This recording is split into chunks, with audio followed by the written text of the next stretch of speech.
Hello and welcome back to the show. So I'm super excited for today's episode because I've already heard our guest today on training call and I know the value he's going to share with us. So today's guest is an expert on disc integrative psychology and also human behavior. But interestingly enough, he actually hates the disc assessment and we're going to definitely get into that today. But our guest today has run over 7,000 disc assessments for real estate agents, and there's definitely a lot of value and a lot of lessons learned from that. But without further ado, and I'll bring on my guest, Alex Aanderud. Alex, welcome to the show.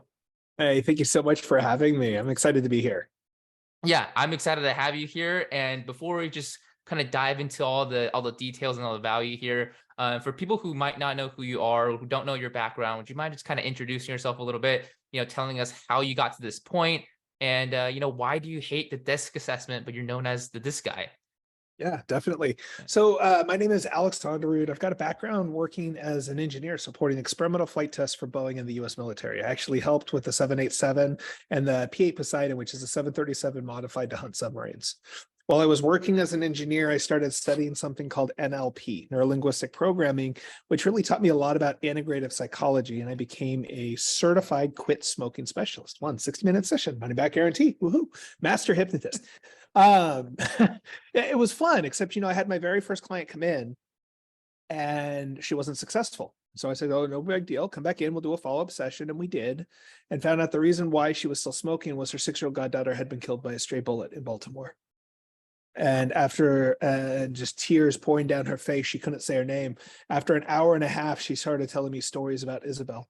And she walked over to the window and she looked out and went, that right there, that was her playground.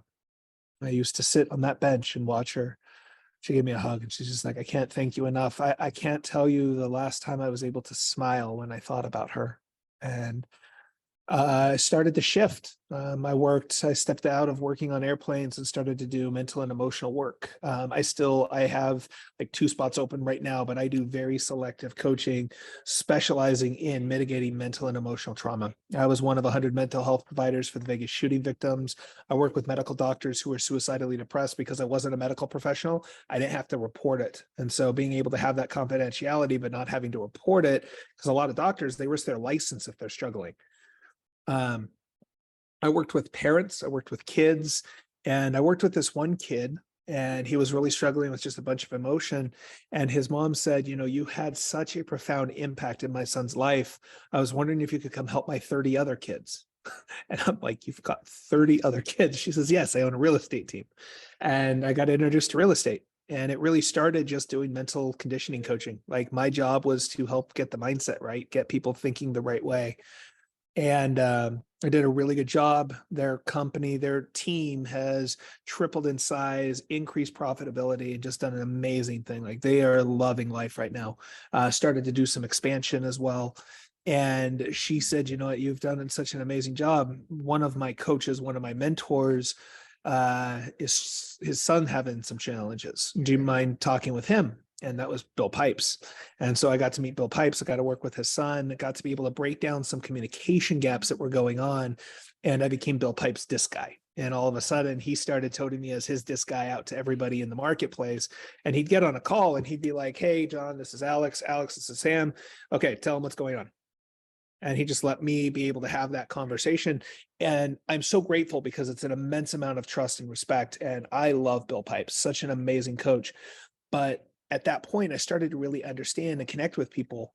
So I'm going to loop all this around back to disc here real quick. My profiles, my buddy went down to Jamaica to an Eric Thomas event, said, I don't know what these are, but I think you could do this. Sent me off, got certified. And all of a sudden, I was physically and sexually abused. I had a lot of trauma as a kid, ADD, OCD, bipolar, you name it, I've had it. I got epilepsy. I had to go to school with wires glued to my head. I got really good at reading people and becoming a chameleon. What the profiles did was it gave me the ability to see it on paper and show other people what I saw. So why do I hate the disc is because everybody uses the disc to go, this is who you are, bucket people, you're one category. And I go, no, no, no. This is a language that I can use to communicate to you what I see naturally. I don't need a profile to profile someone. I can shake your hand and tell you who you are. The reason why the disc assessment is useful is because of spectrums of human performance. The reason it's not useful is people typecast someone. Oh, you're a D. That means you're insert the bucket. Does that make Right. sense? Yeah, no, absolutely. And that's something I think a lot of people struggle with when it comes to taking personality tests and just kind of like filtering themselves or labeling themselves in general, because a lot of times people will actually gravitate towards, from what I've seen, what they are labeled as or what they label themselves as. And I think, I mean, that can create problems. What is kind of your take on that? What's really funny is it's actually that there's studies that show this even with your name. So like my name, so what I do is based upon my experience when I told you I help people. My name, Alexander, means helper of mankind. Like that's literally what my name means.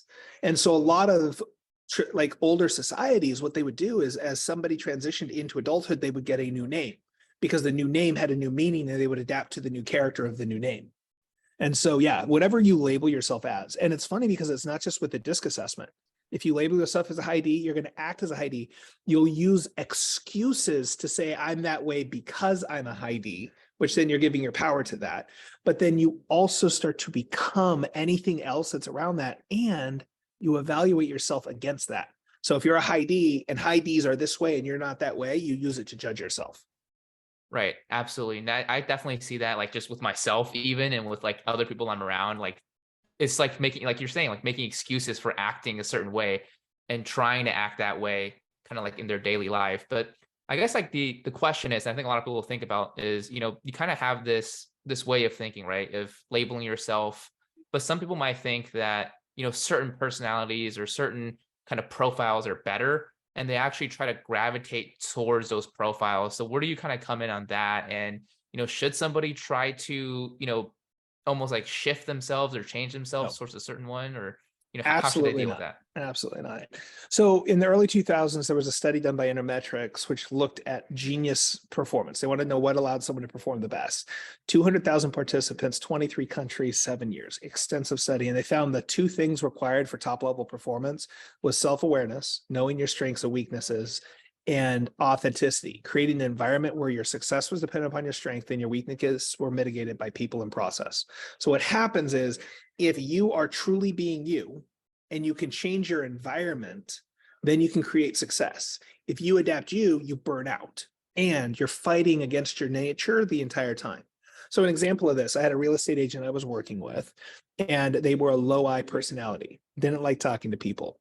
High economic, wanted to know what's in it for them. Low political, didn't like helping their people. Low altruistic, didn't like people in general, didn't like helping anybody. Like, quite frankly, if it didn't have to do with benefiting me, I don't really care. And the people are like, oh my God. And every time I say that, every real estate agent I say that to, they laugh and go, oh dear God, they're in the wrong business. I don't think so. So I had a conversation. I go, here's the thing. Next time you walk up, go into the appointment, go, the number one thing I care about is getting a referral. So I'm going to give you better service than all the other agents who are lying to you and telling you it's about them. So Yep. she just basically owned, I'm selfish. And because of that, you're going to get better service. And then she got really good at asking questions. She's making millions at this point. And the reason why is she didn't have to learn the scripts and do it the way other people were successful. She had to figure out how to make her environment fit her personality so that she could just be her and relax. That's really important. And I think, a lot of people, they tend to do the exact opposite of that, right?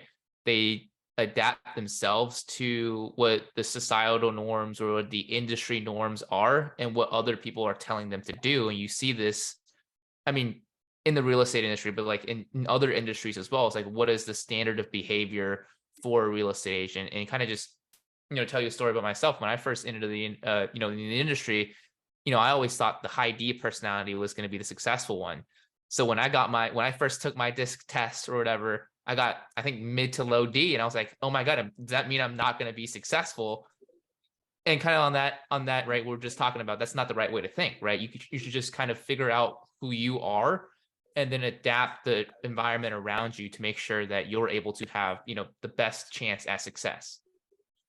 Right. It's interesting. So statistically, now if we're starting to talk some statistics, ID personality types actually have a lower percentage of referral business than the other personality types. Statistically, high D, they have more sales because they push harder and they drive for results, but they have less referral business. So they're going to constantly have to go out and do the push. Second thing, if you look from a personality perspective, majority of the real estate, I mean, over 60% of, and it's not seven, it's now 8,000 profiles I've run, over 60% of them are IS personality types. So what that means is from a personality perspective, majority of the people that are in real estate are not high D personality, including people who are performing at the best. Like I've run profiles for the top coaching organizations. So Tom Ferry, Cheplick, Mike Ferry, I've done a bunch of work for these guys and looking at some of their clients, some of the top like real estate teams, their top performers aren't high D personality types. Doesn't mean that there aren't high performers that are high D. But it does, but because of that, it means that it's not a restriction. You can be successful no matter what your profile. The biggest thing is you got to quit lying to yourself. That's what a lot of people do when they take these assessments is they want to be a certain thing because the people who are out there teaching it, they're a high D, high I, and telling everyone else, my personality is best. You want to be like me. And they're on stage, so people believe it. It's like, oh yeah, high D is the best salesperson. You're a high D. You're just basically saying, look at me, I'm good. Go be me. And that's what a lot of these disc traders go out and they do, which is why I don't like a lot of the disc traders. That's actually an interesting way to kind of look at it because I mean we do that subconsciously, right? I mean you could probably touch on that a little bit too. Is that we're not consciously, or maybe I guess No, some they're people not are. consciously. They're not consciously doing it. It's just you look at somebody. So, for instance, here's a couple of pieces. So you're familiar with disc outside of our conversation, yes? Yes, a Okay. little bit. So from a C personality, if you have a low C personality type, often what I hear is low attention to detail, can't follow a process, right?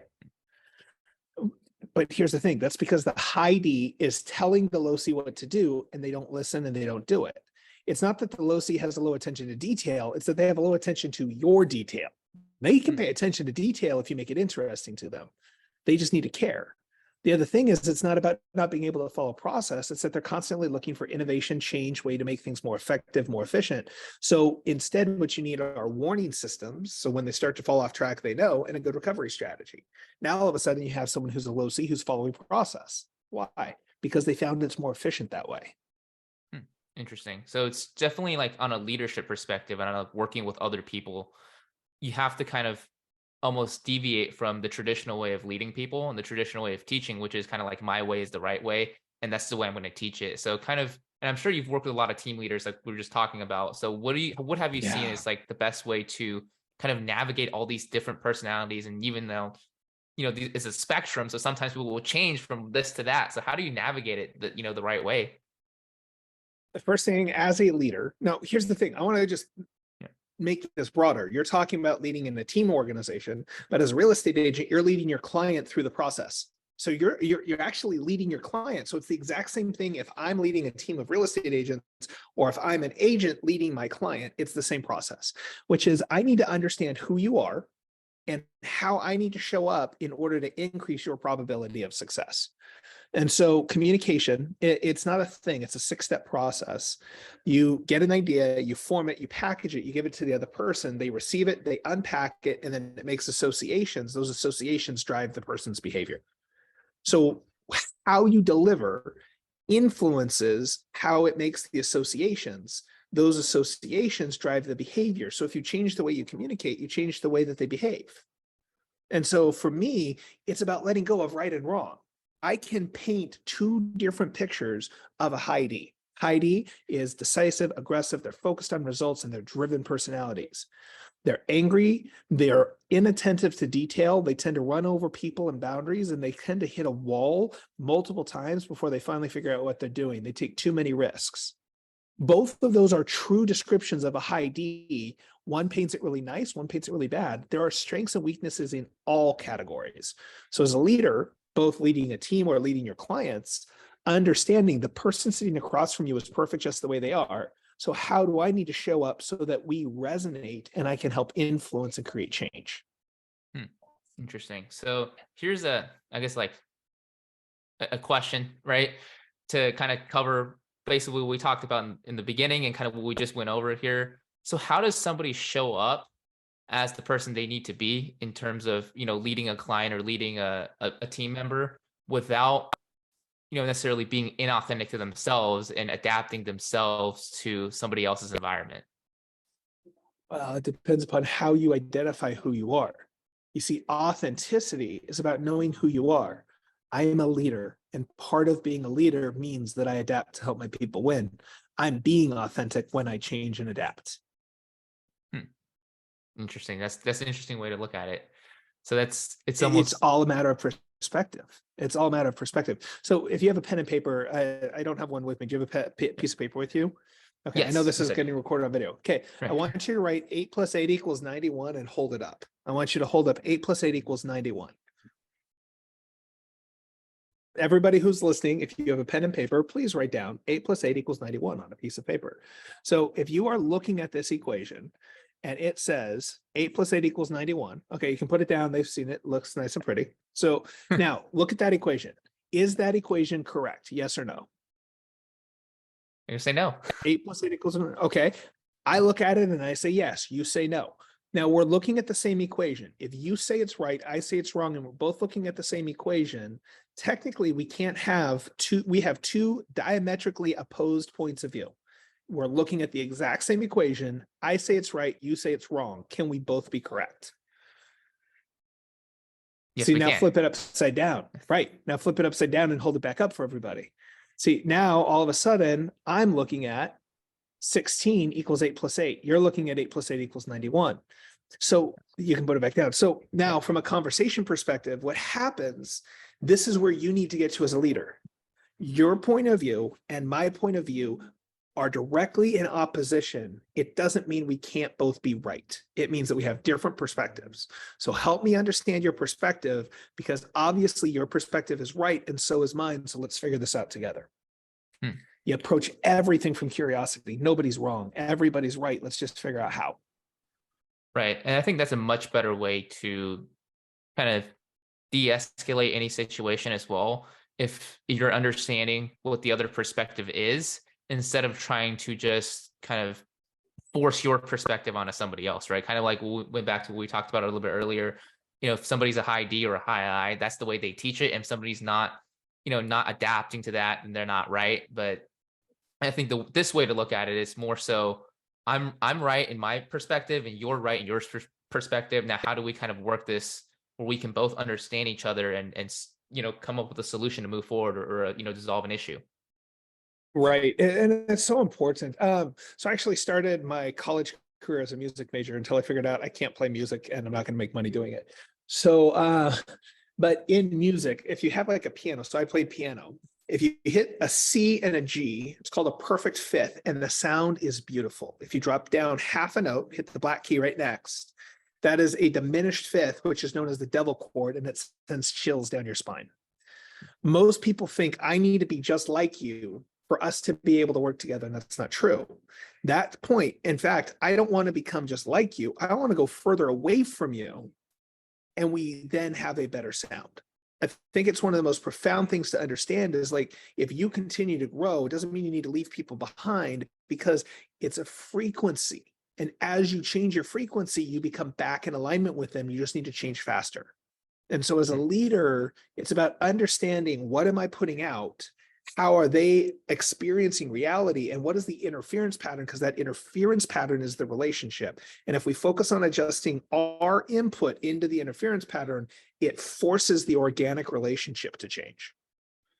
That's pretty interesting as well. Kind of talking a little bit about, the growth trajectory, because a lot of times what people see is that whether if it's like an agent, who leads a team, or an agent who's working with a client, they're actually, they probably know more information than who they're working with, right? Like an agent who's working with a client, sometimes they can feel like, their client's not moving fast enough. They don't understand, so sometimes it can create a lot of issues. So kind of understanding that is, I think it's important to know that, even if you're two different parts of a spectrum, if you're actually further away, it actually makes it better for the two to work together. It can.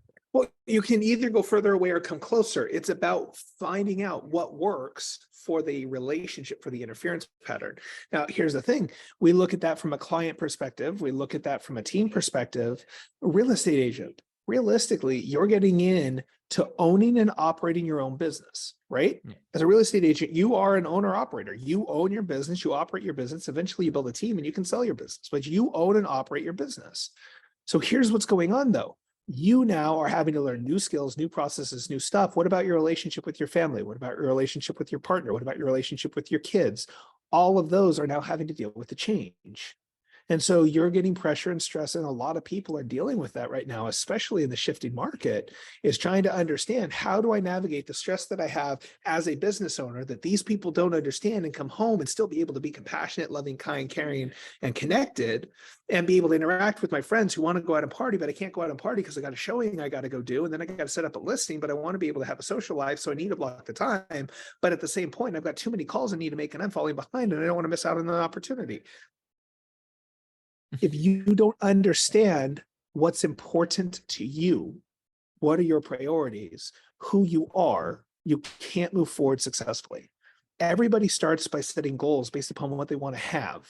How many sales do they want to do? What's the number at the end? You need to take time to figure out, who do I want to be? What is my ideal self, my ideal avatar? What are my purpose, my mission, my vision, my values in life, and also for my company? And then set goals based upon what's important to you. Set your sacrifices based on what's important to you. Remind me later to do a difference between sacrifice and compromise. But the sacrifices that are important to you, that is where you start to be able to build a business, build an empire, build a life, is because now you're building something driving from your intrinsic motivators, not just what everyone tells you should have. Yeah, I've always thought that was a better way to set goals, and really, I kind of came to that conclusion recently, and that's, you should not set goals based on like what to have or like what material things to obtain, but more so, what kind of person do you want to be? I kind of say it like, what kind of lifestyle you want to live, right? Because material things, they come and go, but a way of life, that's something that kind of stays with you, right? And that's something that's the true thing that can't be taken away. So let's just dig into this right now, right? Because we're on this Yeah. topic: sacrifice versus compromise, right? What's the difference? Okay. Sacrifice versus compromise. A compromise, and I get a lot of backlash for this, and I really don't care. Compromise. You give a little, I give a little, and neither of us get what we want, and we're both pissed off. It works great. Compromise in a relationship, compromise in a business, compromise in a negotiation. You give a little, I give a little, neither of us get what we want. That's a compromise. Sacrifice is willingly giving something up because of a higher priority. Sacrifice requires you knowing what your priorities are. If you go into a negotiation, you can either have a compromise, I'm giving a little, you're giving a little, and we're getting to some place so we can keep moving forward, or I am consciously choosing what I am sacrificing based on the fact that I want this home more than I want that deal. I want this home more than I want. Here's a sacrifice. I am going to travel a lot this year, and I'm not going to get a lot of time. I've got a 3-year-old little girl. I'm traveling a lot this year, but I'm building the point that whenever she has something at school, I can always be there for her. And so this year I'm making a sacrifice because long-term being there at her events is important to me. And so I'm making that sacrifice. Makes it easier. So two differences. One, compromise is giving up to not get what you want. A sacrifice is giving up so that you get what you want. And second, sacrifices are easier to face when you decide them ahead of time, when you know they're coming. Yeah, absolutely. And a good example of that, again, is just like, if somebody is, want to be successful in business, but they also want, to have fun or like watch a lot of Netflix or TV. Somebody could be, making cold calls while they're watching Netflix. That's more of a compromise because they're not getting either thing done, versus I'm going to sacrifice watching Netflix tonight to make a bunch of cold calls. And you decide that ahead of time. And that's what's actually Well, going and to then make it better. right, but also if they turn off Netflix and make the cold calls, it becomes a compromise. If they're doing it, I'm going to give this up and I'm going to go ahead, I'm going to make the compromise, I'm going to do it just tonight or whatever.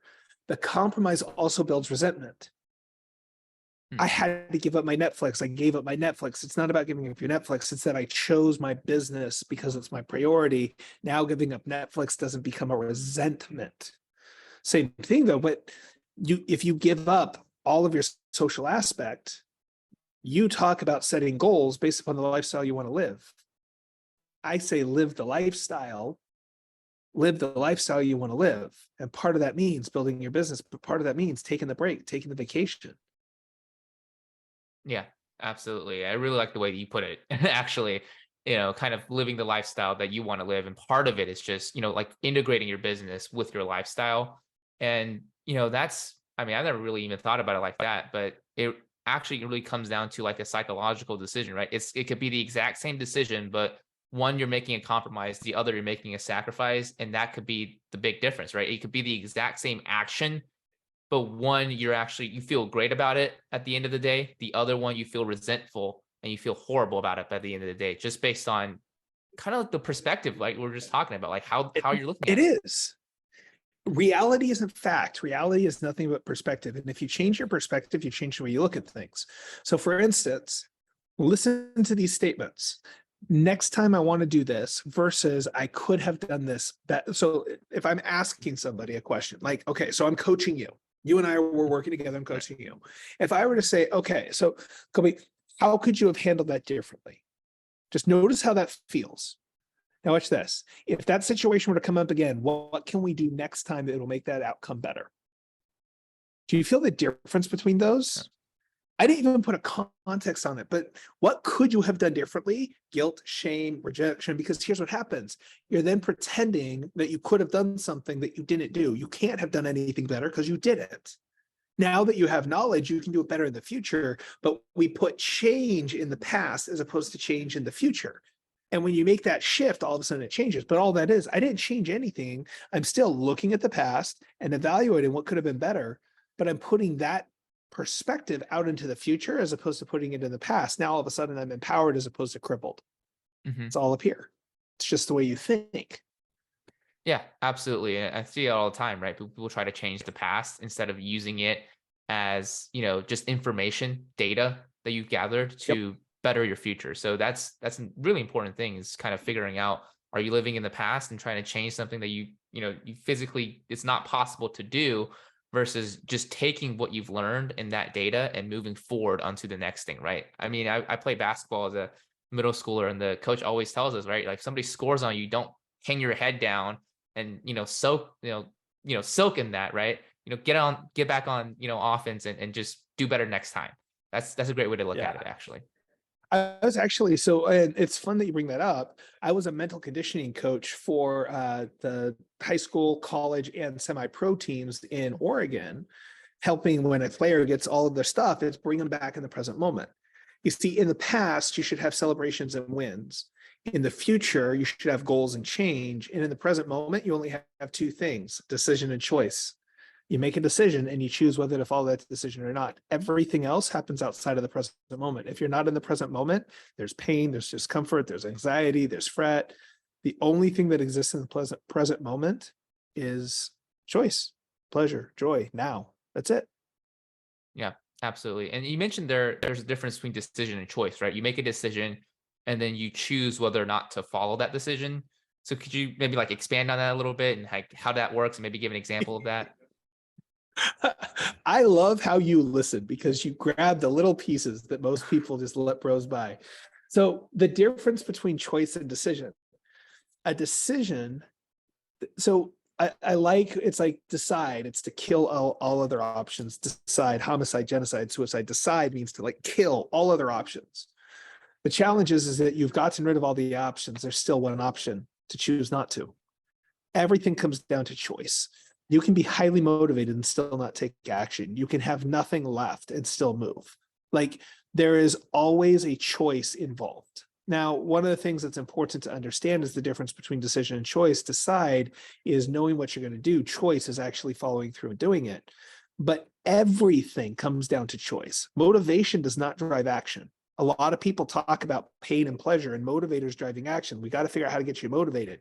Motivation makes the choice easier or unnecessary. Motivation makes choosing, if you're in enough pain, choosing to get out of it's a lot easier. If you're comfortable, it's harder to choose to put yourself in the discomfort to step out and go. Does that make sense? Yeah, So absolutely. motivation doesn't actually drive action. Motivation makes the choice to act easier. That's all it does.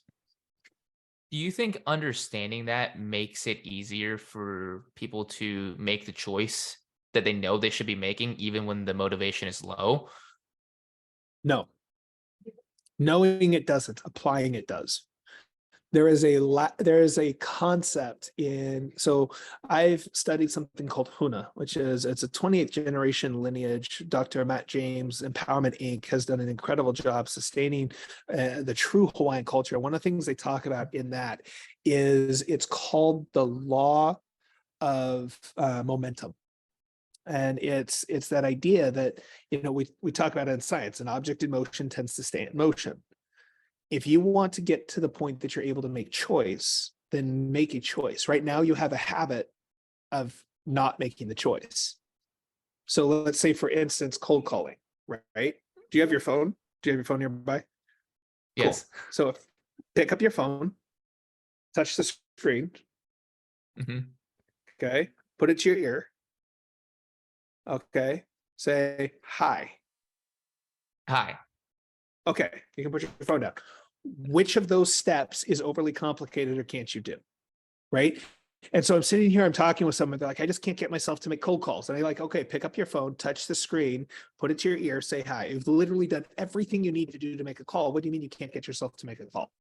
It means you're choosing not to make the call. No, it's uncomfortable. It's awesome.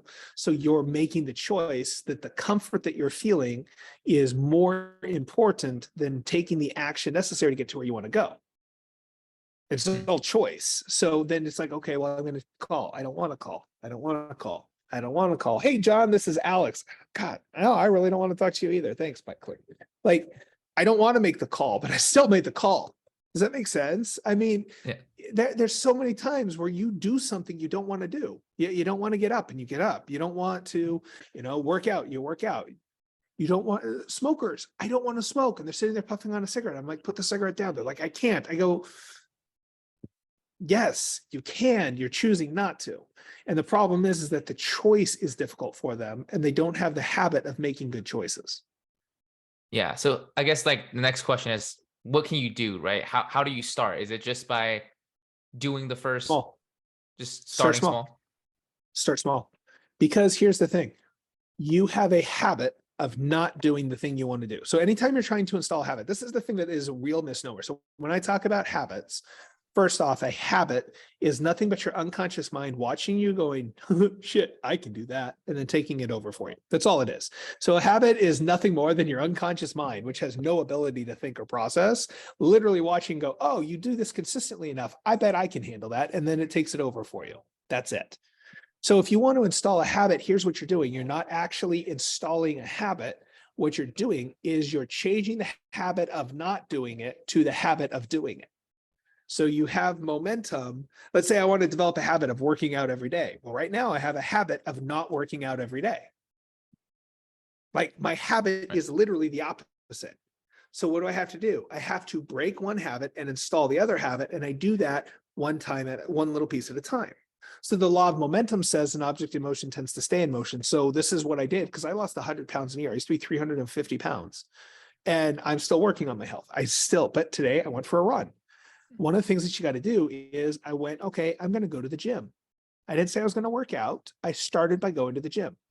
Then I said, I'm going to get in my workout clothes and go to the gym. And then I got my workout clothes and went to the gym. The thing is that every day I put my feet in the gym, even if all I'm doing is putting my feet in the gym because I don't have time to work out, I'm still going to put my feet in the gym because at some point that becomes my new habit. Now I'm in the gym every day. Cool. Now that I'm in the gym every day, now I'm going to do a walk every day. Now I'm going to do what every day?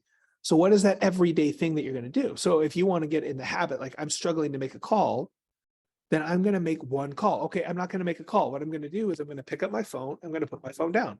I'm going to pick up my phone. I'm going to put my phone down. I'm going to pick up my phone. I'm going to dial. I'm going to put my phone down. It's like, okay, so I'm building the habit of making the calls and I'm building momentum. So if you're struggling to make a cold call, start by focusing on picking up the phone and putting it down. Pick up the phone and dial it and put it down. At some point, you're going to have built enough momentum, making the call is easier. Wow, that's a really good way to put it. I've kind of heard this before. So the book, I'm sure you're familiar with it, Atomic Habits. Yes. Right. Yeah. So that's something they definitely touched on there is, go just putting on your gym shoes, right? and that's how you start the habit. But it's almost like breaking down the task or the habit that you want to build into the actual actions, because like what we were talking about before, the action itself isn't hard. It's something else, probably the residual of that action, that's hard, right? Picking up your phone and dialing isn't hard, but maybe getting It, rejected is it's hard. the meaning. No, being rejected isn't hard. It's not hard for anyone. So I what do love you the think it look. I is? love the look. No, no, no. Watch this though. Watch this. Being rejected is not hard. It just doesn't feel good. Being rejected is really easy. You suck. So you just got rejected. Like, it doesn't take much to get rejected. Now, how you handle that and the fear of rejection, it doesn't feel good and it sucks. But being rejected isn't hard. Receiving rejection is hard. See, that's again, it comes down to the nuance. Everyone's like, oh, I don't want to be rejected. Here's the thing, it's not being rejected. You don't want to receive it, because what if they reject you, but you never hear about it? Hmm. Right. And I think a lot of people do that, right? They put themselves in the position where they get rejected, and but they can't know they got rejected, right? So Right. different things So I'm like that. reading a book right now. I'm reading a book called The Science of Creating Miracles. And I've seen this on like TikToks and YouTubes and other stuff as well. But it's that concept, like if I were to look at you right now and go, your blue hair sucks. I don't like your blue hair. Like, that doesn't do anything to you because you don't have blue hair. So the rejection is really coming from not from the person rejecting you, but from you rejecting you because of a perception. So if this other person rejects you and there's something inside that activates, that's really what you're feeling. And so it's you rejecting you that's really the part that sucks. I think that's such a profound statement. It's the rejection. It's you're rejecting yourself, not somebody else pointing out. If you believe it, right? I think that's where it comes down to. If you believe what the other person is saying, and it's really touching on something that you're already struggling with, that's when it's going to get harder. Do you think that's true? And I mean, I guess there's no way to really eliminate that. We all have our insecurities and our own doubts about ourselves. So I guess like just kind of figuring out what's really coming from the outside and what's coming from the inside. There's two aspects of it. One of it is letting go of the baggage, like getting clear and getting true, is like that comes down to self-knowledge, knowing who you are, right? And the second is increasing capacity. It feels uncomfortable, but at some point, riding a bike, it felt uncomfortable, and then you Yeah. got comfortable with it. It's not balanced. It's not easy. It doesn't, I mean, but at some point it's like, oh yeah, that was easy for me. But it's not that it's easy. It's that you got more capacity for handling it. So Hmm. as you increase your capacity, the things don't bother you as much. Then you got to let go of the stuff that isn't you. So self-awareness is about knowing who you are. Humility. Here's a challenge with humility. Humility often is used to say, play small. Humility is, oh, I'm not that special. I'm not that great. That's not true. There is nobody who can cold read people like I do when it comes to a profile. That's not egoic. That is, I have literally walked into a restaurant, walked up to someone, never met them, and told you what their profile was. And the guy's like, yeah, that's actually pretty accurate. I can do that because I can tell. I can cold read people. I've taught people how to cold read people. So I know what I'm doing with it. Humility is knowing that. I also know that business, you know what? Sometimes I struggle with business. I struggle with finance. And so I've got coaches, I've got mentors, I've got people who can help me. But when it comes to understanding people, there's not a lot of people who are better than me. There are. And when I meet them, I love having conversations. But that is humility, knowing who you are. What are your strengths? Knowing who you're not, knowing your weaknesses. Hmm. That's a really good way to put humility, right? Because I think a lot of people, they do think that humility means just diminishing themselves, but it's actually just knowing what you're good at, what you're not good at, and then just being honest with yourself. And that's really true humility. That's not going to just completely diminish your ego and make you feel like the smallest person on earth. So you mentioned cold reading people. Maybe this is something Yes. like this is like another hour conversation, but is there any like quick tips or any like quick kind of lessons that you can share? Or is this like another 2 hour conversation or workshop that you have to go through to give people to in terms of like how to cold read somebody? You want to cold read someone, I actually have full certification. Like I've got a certification process right now Wow. where I guarantee people can walk out and cold read somebody and get their disc profile pretty accurate. So the process is really simple. Like the high level, you need to understand. So law of creation, everything that exists in a dichotomy. Once those 2 points are created, the energy acts between them. So day and night, hot and cold. They're two ends of a spectrum, and then something falls within that spectrum. You can tell it's kind of cold, kind of hot, really hot, or it's somewhere in the middle, right? So if you understand your disc profile, the strengths and weaknesses of a high D, how they show up, what they do, what they look like, the strengths and weaknesses of a low D, what they show up like, how they act, what are their strengths, what are their weaknesses, what are their attributes. The better you know the DISC, you get all of those letters. Now all of a sudden you can look for tells. I actually have like a little card. If anyone wants to, DM me on Instagram and I can send you the card. I've got a card that is quick tells for the disc, high and low, so that you can easily go, okay, here's the person. This is what they're operating on. But as soon as you understand the highs and the lows, you can quickly peg where somebody falls in that spectrum. Hmm. Interesting. I'm definitely going to be checking that out, and the certification as well. So we'll talk after the after the Yeah. podcast about Well, that. well, here's one of the quick things. So, like for instance, disc, high D. Everyone talks about the high D, and a lot of people know what the high D is. And if you're in real estate, you've at least heard of a high D. And if not, you've experienced them. So high D. D is driven, decisive, aggressive, determined. They're touted as the best, right? And they're not really, but they're touted as the best. And here's what I say. High Ds want to keep moving forward. They have a little bit of an anxiety when they have to slow down. So now, if I know that, if you want to keep moving forward, are you going to be decisive or are you going to take your time? Absolutely decisive. Okay. If there's a problem, are you going to be aggressive or are you going to take your time to address it?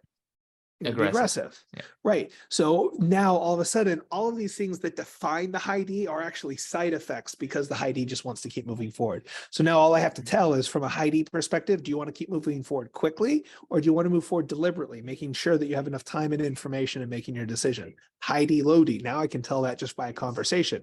Are you leaning forward? Are you talking more? Are you like, okay, what's the next piece? Are you trying to keep things moving?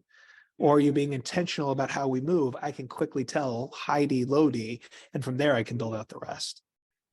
That's a really good way to look at it, actually. So it's what the actual thing is, and then all the definition of it is just the side effects, right? That's awesome. Exactly. Because then it's so much easier because instead of looking for, are they decisive? How do they deal with problems? How do they deal? Like you're looking at all of these variables. No, here's a variable and these are all symptoms. So let's just go from that. Yeah, that makes it a lot simpler for people to actually understand it, and that's simplicity. It's it makes things simple. So Exactly. yeah, but okay, back on disc a little bit, and maybe we can wrap this up with this one here. But I think a lot of people are taking the disc assessment, and they have like confirmation bias or self-fulfilling prophecies, if you will. So how does somebody take an assessment or assess themselves honestly? Because a lot of times we Go with your tend to gut. go with your gut. Gut automatic, as quick as you can without thinking about it. Answer it as honestly as you can. Let go of right and wrong. There is no such thing as a good profile, and answer as honestly as you can. Go with your gut. The second thing is that when you take the assessment, because I'm certified in a bunch of them. The one that I have, if you go to youdon'tknowdisc.com/free ADV, you can get one that gives you DISC, which is behavioral tendencies, values, intrinsic motivators, and axiology, which looks at how you filter information. That one gives you a lot. Enneagram, Myers-Briggs, Strength Finders, they're all very good. And what they are is their last known addresses. Keep that in mind. Study the spectrums, not the profiles. Study the spectrums, not the profiles, because the spectrums let you know where you are.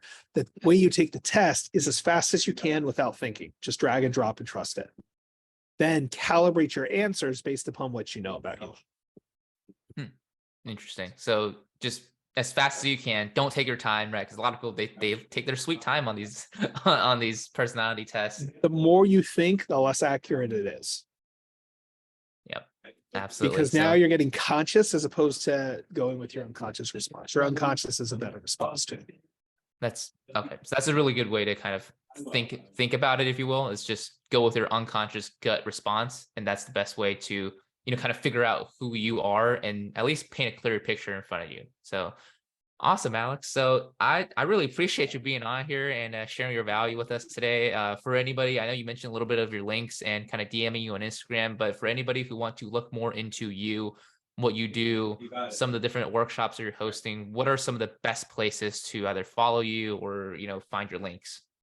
So if you go to mydiscguy.com, that's my media page. It talks all about me, my background, my history. You're able to get your free assessment there. You can click on the little link. It says complete your free personality blueprint. So you guys can get that. And if you go to my Instagram, my disc guy at my disc guy on Instagram, message me, follow me. That's where you're going to see a lot of events that are coming up. And then my website is youdon'tknowdisc.com. So if you go check it out at youdon'tknowdisc.com. It was funny. Well, and I'm working on a new brand, like updating it, but I got the You Don't Know Disc because I was talking with the top disc trainers and they're like, oh my God, I've been doing disc for 40 years. And I'm like, awesome. So I asked them a question. I asked them one question. And they're like, oh, I don't know disc. I go, awesome. You don't know disc. Well, let's start there. And so that kind of took it because it was funny. Yeah. All right. We'll leave all the links in the description down below, so make sure you guys can check that out. But other than that, Alex, any last thoughts, last tips you want to leave with us before let you sign off? Reality isn't fact. Reality isn't real. Reality is what you make it. Make it a great day, guys. Thanks for having me. Awesome. Thank you, Alex. Thank you for tuning in, and we'll see you guys on the next show. Take care.